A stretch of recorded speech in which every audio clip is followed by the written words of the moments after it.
बिस्मिल्लाहिर्रहमानिर्रहीम। अस्सलाम वालेकुम माय केमिस्ट फैमिली। ये है आपका favourite channel your free academia. उन बच्चों का चैनल जो केमिस्ट्री समझकर पढ़ना चाहते हैं। रट्टे वालों के लिए है कोई और चैनल। सब बोले 10 time my passion my chemistry. Now study time starts. Okay बच्चों, कल के लेक्चर में हमने अपना second type of electrochemical cell means galvanic cell start किया था। हमने उसका बेसिक प्रिंसिपल देखा था, उसकी कंस्ट्रक्शन देखी थी और कंस्ट्रक्शन के अंदर जो मेन कंपोनेंट्स उसके यूज हुए हैं उनके बारे में डिटेल से स्टडी किया था। आज हम देखेंगे गैल्वेनिक सेल की वर्किंग। हम देखेंगे कि गैल्वेनिक सेल की वर्किंग आखिर कैसे डिफरेंट है इलेक्ट्रोलाइटिक सेल की वर्किंग से, और क्यों हमारे पास मोस्ट इंपॉर्टेंट क्वेश्चन जो मैंने कहा था कि मैं आपको कल इसका आंसर करूंगी कि एनोड जो है वो क्यों नेगेटिवली चार्ज है जबकि जो कैथोड है वो क्यों पॉजिटिवली चार्ज है। आज हम इसी क्वेश्चन का आंसर भी ढूंढेंगे अपने सारे लेक्चर के अंदर। तो बच्चों, लेक्चर स्टार्ट करने से पहले मैं आप सबसे रिक्वेस्ट करती हूँ कि वीडियो को लाइक करें, एक अच्छा सा कमेंट करें, चैनल को लाजमी सब्सक्राइब करें और बेल आइकन को भी प्रेस करें ताकि नए आने वाली वीडियो आप तक फौरन पहुंच जाए। और इसके साथ साथ बच्चों, मैंने अपना व्हाट्सएप पे एक चैनल भी बनाया है। मैं आप सबसे रिक्वेस्ट करती हूँ कि आप उसको जाएं और फॉलो करें ताकि आपको दोबारा यूट्यूब पे आकर कोई मेरी वीडियो सर्च ना करनी पड़े। मैं वहाँ पर हर रोज़ अपनी वीडियो का लिंक शेयर कर दिया करूँगी और साथ साथ उस व्हाट्सएप चैनल का लिंक मैं डिस्क्रिप्शन में भी दे दूंगी ताकि आप आसानी से इस वीडियो को देखने के बाद उसको फॉलो कर सकें। तो चलते हैं अपने लेक्चर की तरफ। ओके बच्चों, कल के लेक्चर से स्टार्ट करते हैं कि अगर हमारे पास दो फ्लास्क हैं गैल्वेनिक सेल के अंदर, एक के अंदर हमने सोल्यूशन लिया था जिंक सल्फेट का और दूसरे के अंदर हमने सोल्यूशन लिया था कॉपर सल्फेट का, और दो हमने इलेक्ट्रोड्स लिए थे। जो जिंक सल्फेट का इलेक्ट्रोड था उसको हमने कहा था एनोड, जबकि जो कॉपर सल्फेट का इलेक्ट्रोड था उसको हमने कहा था कैथोड। और इन दोनों को हमने कनेक्ट किया था एक सॉल्ट ब्रिज से। मैं एस भी लिख रही हूँ सॉल्ट ब्रिज का, ठीक है, सॉल्ट ब्रिज से। और इसके साथ साथ हमने इन दोनों इलेक्ट्रोड्स को एक बैटरी से कनेक्ट किया था, लेकिन सिर्फ ऐसी बैटरी से जो कि चार्ज को स्टोर कर रही है, वो चार्ज या इलेक्ट्रिक करंट प्रोवाइड नहीं कर। और उस बैटरी का जो पॉजिटिव टर्मिनल था वो कनेक्टेड था किसके साथ? कैथोड के साथ। मींस कैथोड को हमने इसमें पॉजिटिवली चार्ज किया था जबकि एनोड को हमने इसमें क्या किया था? Negatively charge. आज हम देखेंगे इसकी वर्किंग प्रिंसिपल। तो बच्चों, मैं आपको नेगेटिवली और पॉजिटिवली चार्ज समझाने से पहले मैं आपको बेसिक फंक्शनिंग बताती हूँ कि जिंक सल्फेट और कॉपर सल्फेट को आखिर हमने एनोड और कैथोड में क्यों रखा है। मींस कि हमने स्पेसिफाई क्यों कर दिया कि जिंक सल्फेट को हम एनोड की तरफ ले रहे हैं और कॉपर सल्फेट को हम कैथोड की तरफ ले रहे हैं।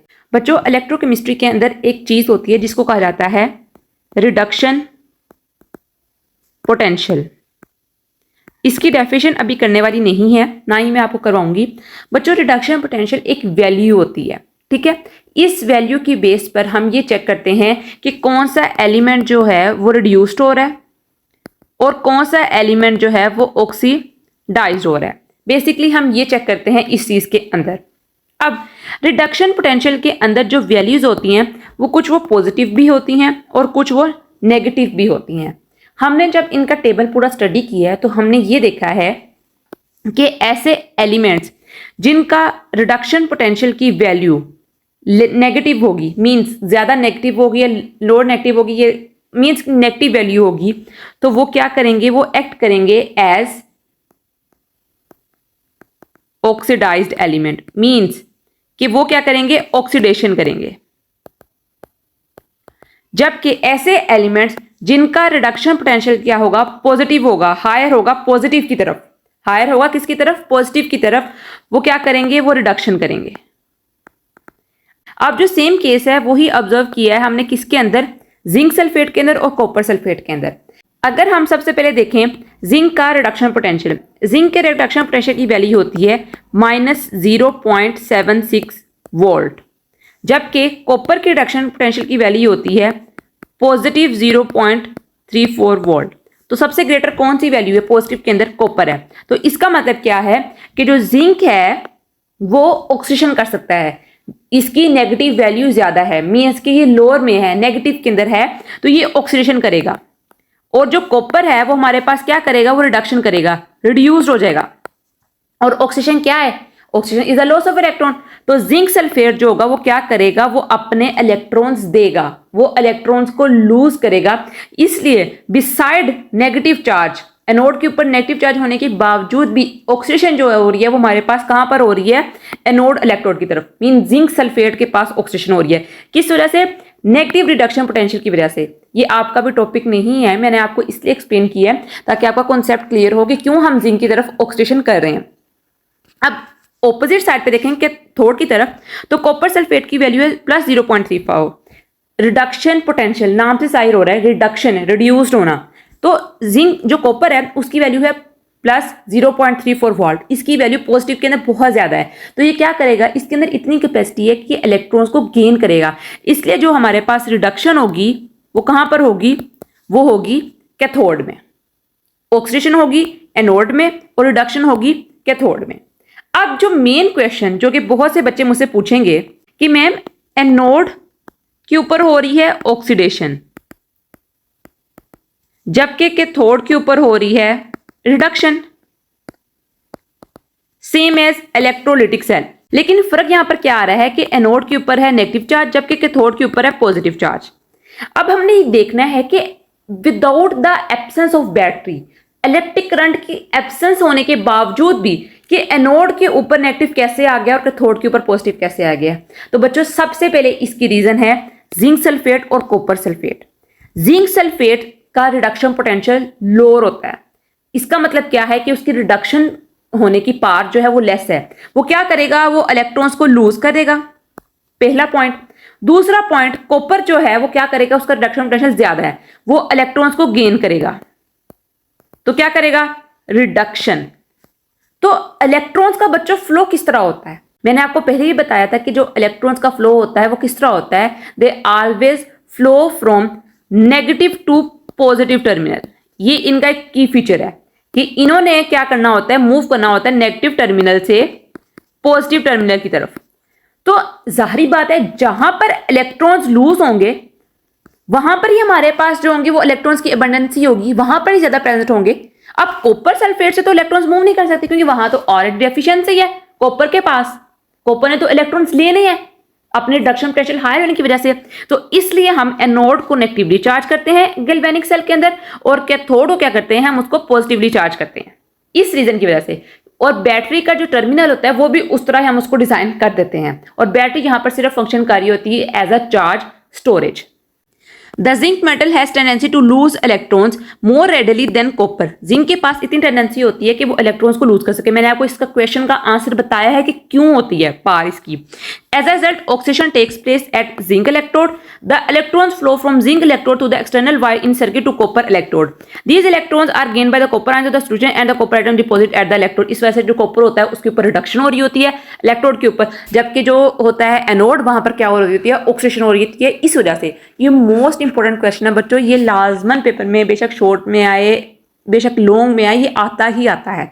डिफ्रेंशिएट करना जाता है कि आप बताओ कि गैल्वेनिक और इलेक्ट्रिक सेल में क्या डिफरेंस होता है, वो इंशाल्लाह हम नेक्स्ट भी पढ़ेंगे। लेकिन आपने याद रखना है कि किस वजह से यहाँ पर एनोड के ऊपर ऑक्सीडेशन हो रही है without the presence of electricity, electric current, और उसके ऊपर नेगेटिव चार्ज भी हो रहा है एनोड के ऊपर। अगर हम इसका रिएक्शन देखें, half cell reaction at anode means oxidation कैसे हो रही है एनोड के ऊपर। तो जिंक हमारे पास प्रेजेंट है, जिंक के पास इतनी कैपेसिटी है कि वो अपने 2 इलेक्ट्रॉन्स को लूज कर सके। तो जाहिर बात है जब इसके अंदर 2 इलेक्ट्रॉन्स ने जाना तो इसके ऊपर पॉजिटिव चार्ज डेवलप होगा और 2 इलेक्ट्रॉन्स यहां से निकल गए। और सेम ये इलेक्ट्रॉन्स फ्लो करते करते कहां तक जाते हैं, कैथोड की तरफ जाते हैं। और कैथोड क्या करता है, मींस कॉपर की प्रेजेंस क्या करती है, वो इसको एक्सेप्ट कर लेती है। कॉपर के पास तो ऑलरेडी 2+ है, मींस किसी के पास डेफिशिएंसी इलेक्ट्रॉन्स की, इसको चाहिए इलेक्ट्रॉन, ये 2 इलेक्ट्रॉन्स को एक्सेप्ट करता है। तो कॉपर हमारे पास एक एलिमेंट सॉलिड फॉर्म में बन जाता है। Overall galvanic reaction the sum of these 2 half reaction, हमें पता है कि गैल्वेनिक या इलेक्ट्रोलाइटिक को हाफ रिएक्शन जो होते हैं एनोड और कैथोड के ऊपर उनका सम अप होता है। Zinc plus copper 2+ goes to Zn2+ plus copper. अब यहाँ पर एक चीज समझने की है कि यहाँ पर आपने ये नहीं करना कि यहाँ पर जिंक हमने एलिमेंटल फॉर्म में रखा, यहाँ पर इसकी ऑक्सीजन स्टेट 0 है तो यहाँ पर कॉपर को भी यहाँ उठा के ले आना है। बच्चों ये मोस्ट इंपॉर्टेंट बात है, इसके अंदर ऐसा नहीं करना। आपने यहाँ पर यही नोटिस करना है कि हमारे पास रिएक्टेंट्स में क्या क्या चीजें हैं। जो रिएक्टेंट्स में चीजें होंगी उनको रिएक्टेंट साइड पे लिखेंगे, जो प्रोडक्ट की चीजें होंगी उनको प्रोडक्ट साइड पे लिखेंगे। और यहाँ पर आप देख रहे होंगे कि ऑक्सीजन स्टेट कैसे हमारे पास चेंज हो रहा है और कैसे हमारे पास ऑक्सीजन रिडक्शन हो रही है। तो देखो बच्चों, ये साल्ट ब्रिज है हमारे पास, इसकी हमने कंस्ट्रक्शन तो कर ली थी, मैं आपको दोबारा से एक्सप्लेन कर रही हूँ। कॉपर सल्फेट का सोल्यूशन और जिंक सल्फेट का solution, anode which is negatively charge और cathode which is positive charge. क्यों है? क्योंकि यहाँ जाहिर बात है जिंक सल्फेट के पास इतनी टेंडेंसी है कि वो इलेक्ट्रॉन्स को लूज कर सके। देखो यहाँ से जिंक सल्फेट 2+, जिंक मेटल है, ठीक है, उसका इलेक्ट्रॉन हमारे पास बना हुआ है ना, तो ये जिंक आयंस की सूरत में सोल्यूशन में रह रहा है, जबकि 2 इलेक्ट्रॉन्स जो है वो यहाँ से फ्लो कर रहे हैं इलेक्ट्रॉन्स, ठीक है। बैटरी अटैच है किस लिए? चार्ज स्टोरेज के लिए। यहाँ से आते हैं फिर वो कैथोड के पास रेस्ट करते हैं आके और उसको एक्सेप्ट करते हैं और कॉपर आयंस जो होते हैं हमारे पास एक कॉपर मेटल की फॉर्म में इलेक्ट्रोड के ऊपर डिपॉजिट हो जाता है। ये बात याद रखनी है, जो आयंस होंगे ना वो हमारे पास सोल्यूशन में रह जाएंगे, जबकि जो मेटल होगा वो इलेक्ट्रोड के ऊपर क्या होगा? डिपॉजिट हो जाएगा। यहाँ पर क्या हो रहा है? जो जिंक मेटल है, इसके जो जिंक मेटल पहले इलेक्ट्रोड का बना हुआ था ना, हमने इलेक्ट्रोड जो था वो जिंक मेटल का लिया था, ठीक है। यहां से आयंस निकल रहे हैं, ठीक है, और ये जाके डिपॉजिट हो रही है कैथोड के ऊपर। कैथोड के ऊपर सरफेस बन रही है किसकी? जो जिंक से इलेक्ट्रॉन्स निकले हैं।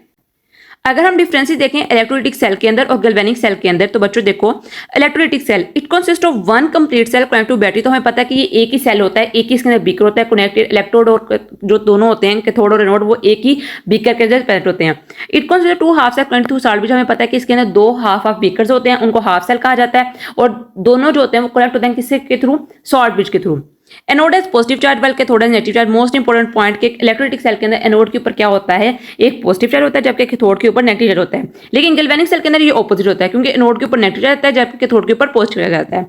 Number 3 point is electrical energy is converted into chemical energy. Most important बात, electrical energy is converted into chemical energy. कैसे? इलेक्ट्रिकल एनर्जी तो हमारे पास बैटरी से आ रही है, वो किसके अंदर कन्वर्ट हो रही है? वो केमिकल एनर्जी में कन्वर्ट हो रही है, क्योंकि बैटरी वो क्या कर रही है? वो एज अ ड्यूअल फंक्शन कर रही है, वो इलेक्ट्रिक करंट प्रोवाइड भी कर रही है और चार्ज को स्टोर भी कर रही है। तो जो बैटरीज होती हैं उनके अंदर केमिकल एनर्जी स्टोर होती है। लेकिन गैल्वेनिक सेल के अंदर क्या होता है? जो केमिकल एनर्जी होती है वो कन्वर्ट होती है किसके अंदर? इलेक्ट्रिकल एनर्जी के अंदर। जो बैटरी है वो हमारे पास केमिकल एनर्जी का फंक्शन परफॉर्म कर रही है और हमारे पास एक इलेक्ट्रिकल एनर्जी जो होती है वो जनरेट होती है।